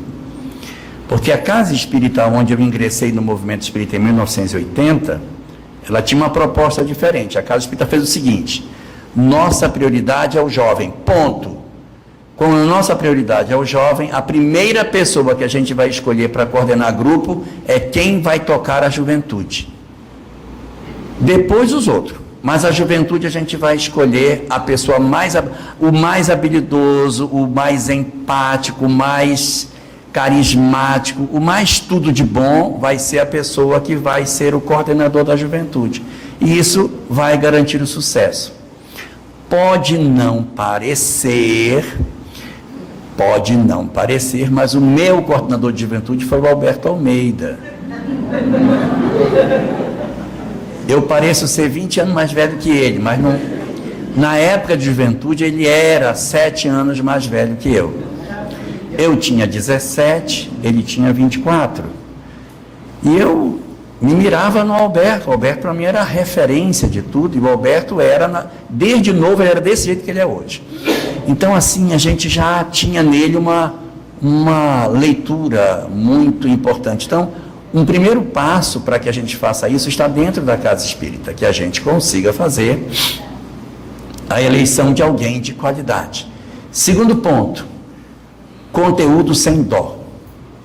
O que eu vejo muitas vezes é que as pessoas infantilizam o estudo da juventude. As pessoas estão na faculdade discutindo logo no primeiro semestre, com 18 anos, fizeram um Enem de louco, que para entender uma pergunta daquela você fica, meu Deus, como é que esse menino conseguiu entender isso? O enunciado é desse tamanho, vai para o primeiro semestre, pega a sociologia geral, o professor derrama na cabeça dele materialismo sem pena na cabeça dele, sem pena. Desconstrói todas as verdades que ele tinha de crença até então. Mas ele vai para a juventude espírita, e ele chega lá, o coordenador bota todo mundo numa roda e vamos lá, gente, a Dona Aranha. Não dá. A gente não pode infantilizar a juventude. Nós temos que dar conteúdo sem dó. Dar conteúdo sem dó. O que é conteúdo sem dó? não é ré, mi, é sem pena. É você pegar o conteúdo e dizer assim, o nosso conteúdo vai aprofundar, a gente vai estudar de verdade, sem ficar assim, não, coitadinho, ai, eles são jovens. Gente, pega uma prova do Enem para ver como é. Então não tenha pena deles, não, eles entendem, eles não são anormais, eles entendem. Pode colocar o conteúdo para eles que eles são capazes de entender. Então ter um conteúdo que seja robusto é muito importante. Discussões contextualizadas, debates que permitam com que as pessoas se coloquem, que elas tenham a sua crítica, que você diga, eu gostei desse ponto, coloca o teu ponto, olha, ele não está concordando, fala teu ponto de vista aí qual é. Olha, ele está colocando, quem tem ideia do contrário disso? Trazer um espiritismo aplicado, uma questão discutida, analisada, é fundamental para o trabalho, senão fica uma coisa muito bestinha e ninguém vai querer voltar. Também dentro dessa questão do programa, é importante que você faça paradas no programa para estudar temas livres, porque o jovem tem interesse de discutir determinadas questões do tempo dele. Então você faz, sei lá, 2 meses de estudo para uma semana. Qual é o tema que vocês querem estudar? Ah, a gente quer estudar. Muito bem, vai ser isso que a gente vai estudar semana que vem. E aí você vai descedentando os jovens naquilo que ele tem de curiosidade do momento que ele está vivendo. E aí a gente vai trabalhando e inserindo esses temas no meio do programa, que tem que ser robusto. Outra coisa fundamental para o sucesso da juventude: trabalho. Não tenha pena de dar trabalho para jovem. Tem um pessoal que acha que eles têm um ombro muito estreito, não quer, bota peso nos ombros dele. Eles gostam de ser protagonistas, coloca. Só que para ser protagonista, o ideal é que você trate eles de igual para igual. Esse negócio de ficar, cadê os jovens? Olha, os jovens, gente, tira esse negócio de jovem, cadê os... Chama o pessoal aí, fulana, vem cá. Ai, minha filha, essa coisa meio professoral, meio hierarquizada, atrapalha. Tem que tratar assim, ó. Fulano, pega lá, faz isso para mim, providencia isso. Sem muita coisa assim. Olha, tão jovenzinha, gente, olha, ela tem 30 anos, já sabe distribuir papelzinho. Dá responsabilidade, bota esse pessoal para trabalhar com naturalidade. Ó, pega aquilo ali para mim, bota para cá, olha, me ajuda em tal coisa. Compromete as pessoas com naturalidade, sem essa coisa de ter, nós vamos chamar os jovens, que jovem? Chama o pessoal para vir trabalhar, normal, chama a pessoa pelo nome. E deixa de chamarem você pelo nome, porque se ficar dona fulana, seu fulano, vovô fulano, não vai dar certo. Nós temos que ser todo mundo trabalhando na mesma dinâmica. E, além do trabalho, uma coisa essencial é o fortalecimento da amizade.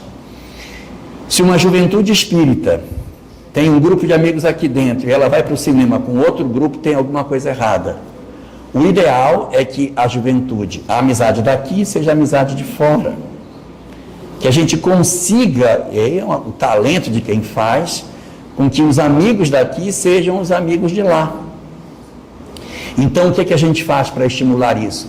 A gente marca uma pizza junto, marca um cinema. Antes que eles marquem com os amigos, a gente marca e vai todo mundo, e a gente vai assistir o filme juntos e vai poder se integrar.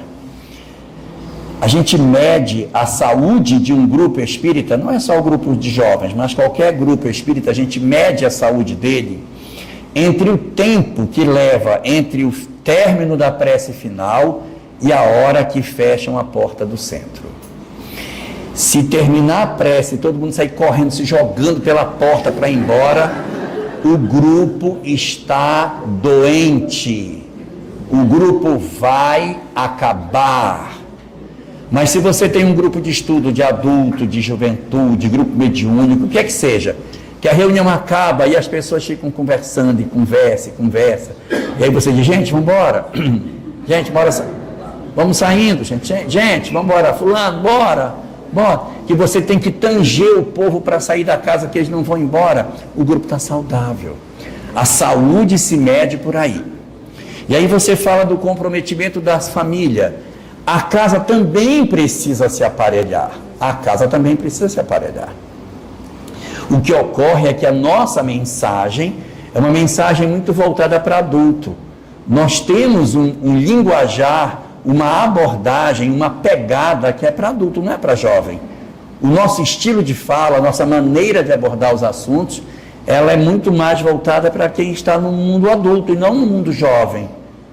Nós não temos muito esse jeitão.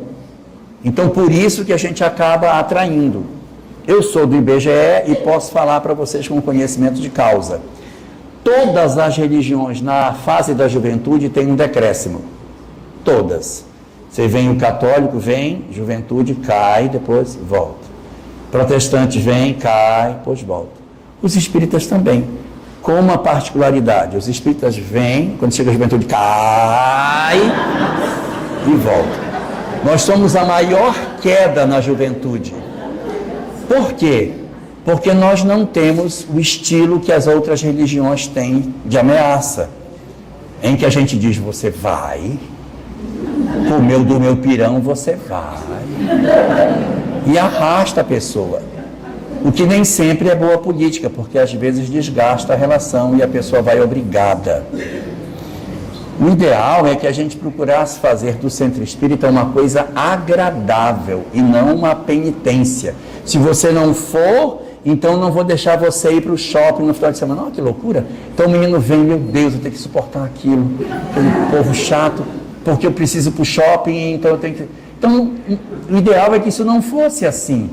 Então, de certa maneira, nós, família, também temos uma dificuldade. Então, nós temos no centro espírita um programa que não está adaptado e as famílias com dificuldade de colocar. O que acontece para ter esse vale tão profundo? Nós não temos os instrumentos de coação que as outras doutrinas possuem. Então, assim, não quer ir, ele não vai. E se nós bem percebermos, a gente só entrou no movimento espírita porque quis. Às vezes a gente até rompeu com pai, com mãe para vir para cá. E agora a gente acha ruim quando nossa filha, nosso filho rompe conosco porque não quer vir. Porque a gente acha que o certo é estar aqui. Mas o nosso pai e a nossa mãe achavam certo estar na igreja católica. Foi a gente que forçou isso. Mas meu filho, você vai para aquele lugar horroroso, aquele povo. E na cabeça deles, o certo era estar lá. Mas a gente achou que o certo era estar aqui. Hoje a gente acha que o certo é estar aqui. Mas eles enxergam que o certo é estar do lado de fora. O que será que eles estão vendo lá fora ou por outra? O que será que eles não estão vendo aqui que não justifica que eles estejam aqui? Está faltando discussão, está faltando debate, está faltando que as pessoas abram e digam, não, eu não concordo, eu acho isso, eu acho aquilo, ou a reunião é muito quadrada. Aqui não é o caso, mas tem lugares onde a gente faz palestra que quando eu olho assim para o salão, parece que eu abri uma caixa de cotonete, sabe? Mas aqui não é bem um caso, aqui tem muita gente nova, cabecinha preta, mas tem lugar que as cabecinhas são tudo bonitinho, igual uns cotonetes. Então, mas por quê? Por que isso? Porque é a nossa pegada. Mas eu tenho uma notícia boa para dar para vocês. Nós somos a doutrina de maior sucesso entre os adultos. Nem católico, nem protestante, nem ninguém, nem os sem religião bate nós. Quando passa dos 30 anos, a nossa curva sobe desesperadamente. Nós temos a melhor mensagem para o público adulto. A melhor mensagem, porque a gente retira dos protestantes, retira de católico, retira dos sem religião, retira todo canto e traz para cá para dentro. Ou seja, nós temos uma mensagem que é muito apropriada para o público adulto. E vou dar um número. Na década passada, o número de jovens que se declararam espíritas no censo aumentou 16%. Cresceu, tá? Que se declarou espírita, cresceu 16%. E adultos que se declararam espíritas, cresceu 156%. Por quê? Olha como está esse salão. Quem aqui conheceu a juventude já depois dos 30 anos, pode levantar o braço. Quem conheceu depois dos 30? O que eu falei? Desculpa, quem conheceu a doutrina espírita depois dos 30 anos? Levanta o braço. Falei errado. Não foi a juventude que trouxe eles para cá. Ideal seria que a gente tivesse a juventude, mas é o que eu quero dizer, que a juventude não é mais a principal porta de acesso ao movimento espírita, porque os adultos, pelos múltiplos grupos... Quantos estudos tem nessa casa? Quantos grupos de estudo tem? Aqui? Sim. Nós temos um grupo de estudo dos espíritos. Só um estudo? Tem Não. os jovens, tem a evangelização. Você não tem grupo de estudo da Gênesis, do Evangelho, do... Não, nós temos um grupo que é um grupo do livro dos estudos. Você tem um grupo... Então, muito bem. Mas em outras casas, você tem vários grupos de estudo durante a semana. Vários grupos. E são portas de entrada para adultos. São portas de entrada. Então, seria muito bom que a juventude tivesse, claro, porque evitaria que eles tropeçassem. E eu vou dar a data que eles voltam. Eles voltam aos 30 anos de idade. Eles saem, experimentam, casam, têm filho, sofrem, aí diz, eu sei onde está a porta, e ele vem. Então a gente precisa aparelhar o movimento espírita, aparelhar as famílias, entendendo que na verdade muito dessa responsabilidade também compete a nós, em função de não termos a pegada para trabalhar com juventude nesse momento. Só mais uma. Você faz o só pergunta. O quê? Pergunta. É que o pessoal que está no fundo fica difícil de ver. Põe o microfone. Aqui, né? Isso, pode fazer. Agora a gente falar se Jesus é amor, esse negócio. Por que nasceu a Inquisição? Por que a Inquisição nasceu? É uma coisa realmente muito contraditória. Como é que pode Jesus ser a doutrina do amor e ter surgido a Inquisição? Como é que funciona o mecanismo da lei de causa e efeito? Quando você odeia uma pessoa, qual é a consequência da lei de causa e efeito? Você renasce na família desta pessoa. Ou esta pessoa vem renascer na sua família. Ou seja, brigou com um, a tendência, não é uma regra geral, mas é uma tendência de que a pessoa renasça no seu grupo familiar. Ou você vai para o dele, ou ele vem para o seu. Quando você odeia um grupo social como um todo, quando você tem raiva de um grupo social, a tendência é que a gente, ao odiar um grupo social, renasça no grupo social que a gente tanto odeia para diminuir o ódio. Atenção, palmeirenses. Tá? Porque a tendência é você nascer, se você odiar, nasce no campo contrário. Como é que você resolve o problema entre árabes e judeus? Nasce trocado. Como é que resolve entre ingleses e franceses? Nasce trocado. Atenienses e espartanos? Nasce trocado. Então a mesma coisa aconteceu entre romanos e cristãos. Eu tinha romanos que perseguiam cristãos e os cristãos perseguidos. Quando os romanos perseguiram os cristãos, passaram a odiar. Qual é a consequência? Eles vão nascer no meio do cristianismo, com a expectativa de que os cristãos contaminassem positivamente os romanos reencarnados. Mas aconteceu o inverso. Os romanos contaminaram negativamente o cristianismo e romanizaram o cristianismo. Implantaram várias práticas pagãs dentro do cristianismo como reflexo das suas lembranças de verdades religiosas. Existem vários paralelos que se fazem entre santos e deuses, entre templos e igrejas destinadas aos deuses, que ficou para os santos, véu, cerimônias, rituais, que foram trazidos, até a própria procissão, ela também era uma prática pagã que foi trazida para dentro. Não estou criticando a Igreja Católica, que a gente tem uma admiração e um respeito muito grande, só analisando historicamente. Então, os antigos pagãos romanos encarnaram no meio do cristianismo e macularam o cristianismo. E aí você vai dizer, mas o Cristo deixou? Deixou. Porque é assim que funciona. Deixa. Eles vão despertar. Quando eles despertarem, eles vão dizer, meu Deus, quanta besteira fiz. Me dá uma nova oportunidade como cristão para eu corrigir. Aí nasce tudo espírita, né? Por que o pessoal diz assim, eu quando estava na igreja, eu fiz uma série de bobagens? Porque eram esses que eram lá do paganismo, que intolerantes caíram dentro do cristianismo, tornaram o cristianismo intolerante e agora estão dentro da doutrina espírita para se resolver em função do mal feito. Então, é assim que funciona. O Cristo planetário, ele não tem pressa. A técnica dele é essa. Eu te dou a oportunidade.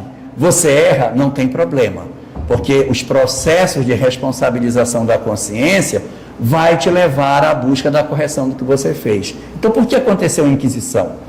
Porque nós, profundamente perturbados como éramos, ao chegarmos no cristianismo, trazidos pela lei de causa e efeito, nós maculamos a história cristã, trazendo práticas pagãs para dentro do cristianismo. A gente tocava fogo em cristão, passou a tocar fogo dentro da igreja. A gente torturava pessoas no paganismo, passou a torturar dentro do cristianismo. Então nós só fizemos mudar a capa, mas a personalidade é a mesma. Hoje, renovados pela compreensão que a doutrina espírita nos dá, estamos numa nova fase, com a possibilidade de resolver esses conflitos através da prática e do serviço espírita.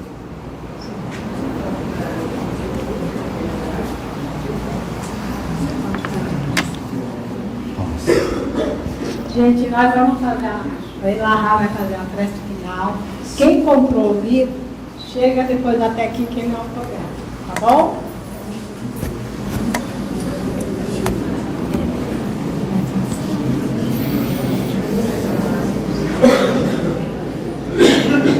Nós vamos orar.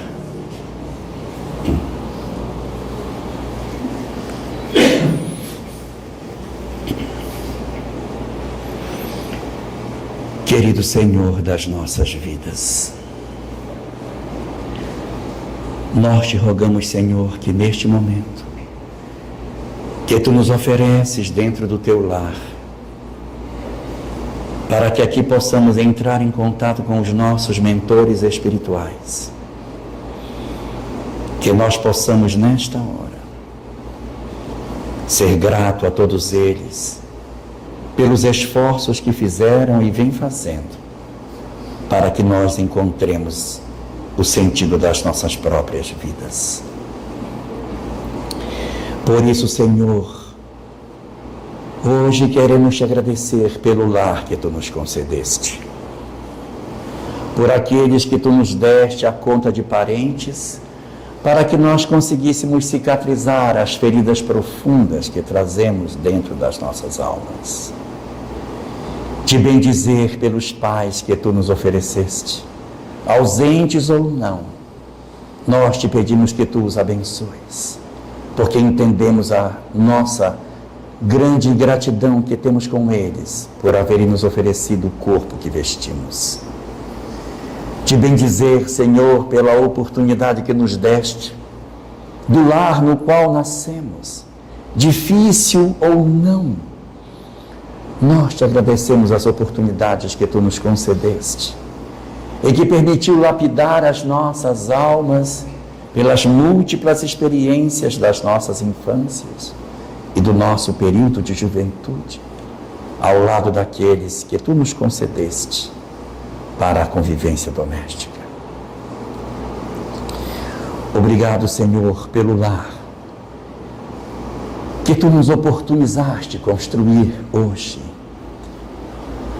o ambiente onde hoje vivemos e as oportunidades que surgem a cada dia para que nós aprendamos a amar, a perdoar, a desculpar e a fazermos uma nova história nas nossas vidas. Por isso nós queremos Te agradecer, Senhor. Te bendizer pelas nossas lágrimas, pelos nossos momentos de solidão, pelas nossas dores do luto, pelas inúmeras feridas que a existência nos trouxe e pelas tantas vezes que nós sentimos que não teremos força para caminhar. Nós te agradecemos por todas essas experiências, porque hoje, banhados pelo conhecimento espírita, somos capazes de reinterpretar toda a nossa existência pelos olhos do Espírito. E é por isso que te agradecemos. É por isso que te bendizemos, porque conseguimos hoje entender o propósito da vida e a razão pela qual tu nos oportunizaste todo este mar de experiência que constitui o nosso cotidiano. Agradecemos assim, portanto, ao nosso Espírito benfeitor, que nos tomou pela mão durante toda a existência, que acompanhou cada lágrima, que esteve ao lado de cada soluço nosso e que, ao mesmo tempo, trouxe os nossos corações para o ambiente espírita, porque sabia que precisávamos de força, de arrimo, para superar as dificuldades do caminho.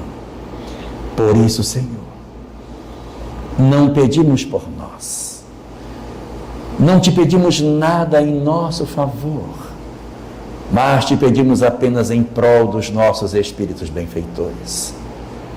Abençoa, Senhor, esses diligentes companheiros que tu designaste para que nos acompanhassem a existência. Pela imensidão das dívidas de gratidão que temos com eles, pelas tantas e tantas vezes que eles estiveram ao nosso lado, nos sustentando em nossas horas mais difíceis. Por isso, Senhor, nós apenas rendemos graças a Ti. Agradecemos-te por todas essas experiências que atravessamos e te pedimos que protejas os nossos anjos benfeitores, para que esses espíritos tão empenhados permaneçam no trabalho que eles realizam não só conosco, mas suas demais missões também, para que eles cumpram de maneira satisfatória os seus ideais de vida. Obrigado assim por tudo, Senhor, e permanece conosco, hoje e sempre.